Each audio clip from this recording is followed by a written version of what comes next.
Assalamualaikum warahmatullahi wabarakatuh. Perkenalkan, saya Feni Dwi Utami dengan NIM 2141104011120 dari kelas 3 MPIB. Di sini saya akan menjawab pertanyaan UAS mata kuliah pengembangan kurikulum. Soal yang pertama, jelaskan perbedaan mendasar antara kurikulum 2013 dengan kurikulum Merdeka. Perbedaan mendasar antara kurikulum 2013 dengan kurikulum Merdeka yaitu kurikulum 2013 dirancang berdasarkan tujuan sistem pendidikan nasional dan standar nasional pendidikan. Sedangkan kurikulum Merdeka menambahkan pengembangan profil pelajar Pancasila. Jam pelajaran pada kurikulum 2013 diatur per minggu, sedangkan jam pelajaran pada kurikulum Merdeka diatur per tahun. Proses pembelajaran pada kurikulum Merdeka dapat dilakukan di mana saja dan kapan saja sesuai dengan kebutuhan serta kemampuan guru dan murid yang diajar.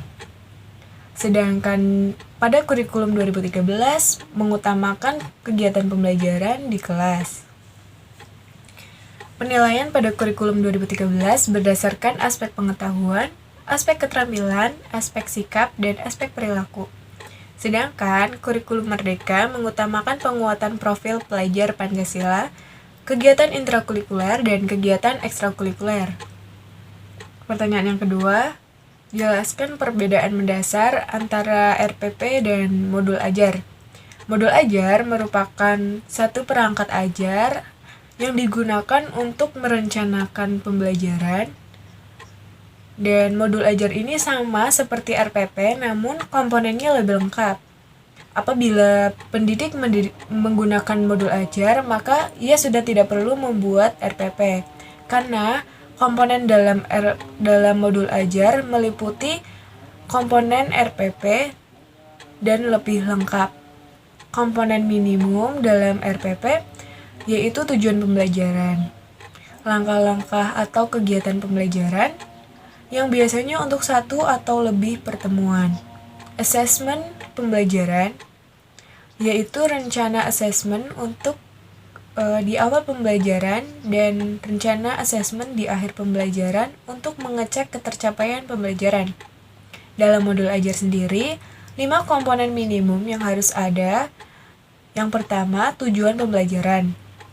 Langkah-langkah atau kegiatan pembelajaran yang biasanya untuk satu tujuan pembelajaran yang dicapai dalam satu pertemuan atau lebih.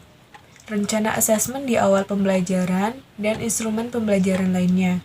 Rencana asesmen di akhir pembelajaran untuk mengecek ketercapaian pembelajaran beserta instrumen dan cara penilaiannya.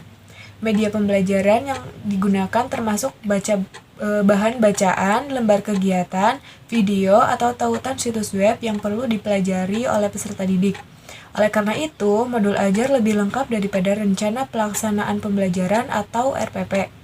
Maka pendidik yang menggunakan modul ajar untuk mencapai satu atau lebih tujuan pembelajaran tidak perlu lagi mengembangkan rencana pelaksanaan pembelajaran atau RPP. Pertanyaan yang ketiga, uraikan bagaimana cara Anda mendesain modul ajar yang dikaitkan dengan moderasi beragama. Moderasi beragama adalah tidak mencampur adukan kebenaran dan menghilangkan jati diri masing-masing.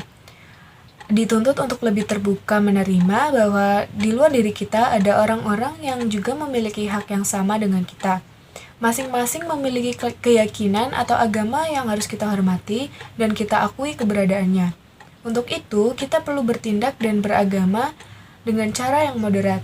Sebagaimana kondisi bangsa Indonesia yang beraneka ragam agama, suku, dan kebudayaan, memang sudah seharusnya penyusunan dan penerapan kurikulum, khususnya pada pendidikan agama Islam, harus mampu menumbuhkan sikap demokratis, toleran, pluralis, dan multikultural peserta didik, sehingga dapat menjadi generasi penerus bangsa yang cerdas intelektual dan mampu hidup berdaya guna dalam masyarakat yang majemuk.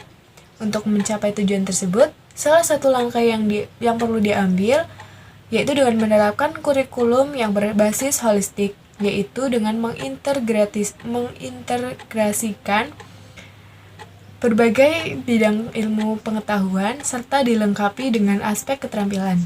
Sehingga nilai toleran dan moderasi beragama dapat dipahami, dihayati, dan diterapkan dengan baik oleh peserta didik. Pembelajaran yang dilakukan bersama peserta didik harus mencakup materi isu-isu kontemporer seperti hak asasi manusia, toleransi, demokrasi, kemanusiaan, pluralisme, teologi inklusif, perbedaan agama, perbedaan etnokultural, anti-diskriminasi, dan topik-topik lain yang relevan. Pertanyaan yang nomor 4, jelaskan satu persoalan dalam pengembangan kurikulum madrasah, kemudian jelaskan langkah atau solusinya untuk menyelesaikan persoalan tersebut. Salah satu persoalan di antaranya yaitu masalah biaya. Untuk pengembangan kurikulum sendiri, apalagi untuk kegiatan eksperimen, baik metode isi atau sistem secara keseluruhan, membutuhkan biaya yang sering tidak sedikit.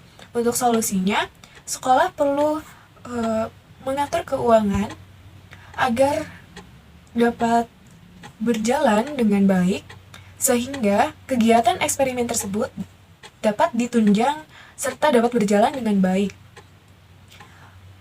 Sekolah dapat memanfaatkan dana dari pemerintah untuk membiayai kegiatan-kegiatan yang menunjang tercapainya kurikulum. Sekian yang dapat saya sampaikan, kurang lebihnya mohon maaf. Terima kasih. Wassalamualaikum warahmatullahi wabarakatuh.